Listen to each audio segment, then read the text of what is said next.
मी प्रतीक्षा लोणकर. आता मी आज इकडे इचलकरंजीला आली आहे ग्रँड फॉर्च्यून बेकन या हॉटेलमध्ये. आणि सकाळी मी इथे उतरले. अतिशय प्रशस्त आणि सुंदर असं हॉटेल आहे. आणि काय म्हणतात त्याला, इथले जे मॅनेजर आहेत त्यांनी पण खूप अतिशय उत्साहाने स्वागत केलं. रूम्स छान आहेत, सर्व्हिस उत्तम आहे.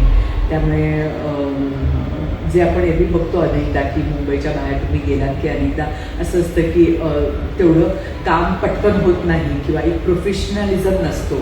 पण मी इथे आल्यानंतर माझ्या लक्षात आलं की अतिशय छान प्रोफेशनलिझम आहे. तो पटापट सगळं ग्राहकांना काय पाहिजे, कस्टमरला काय पाहिजे, काय नाही चौकशी केली जाते, ते दिलं जातं. ही खूप छान गोष्ट आहे. त्यामुळे मला फार छान वाटतं. आज मी इकडे इचलकरंजीत त्या अबोली मॅडमच्या एका कार्यक्रमाला आले होते.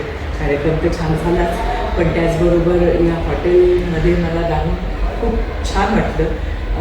आज एक दिवसाची आली, नंतर कधीतरी परत जास्त दिवसाची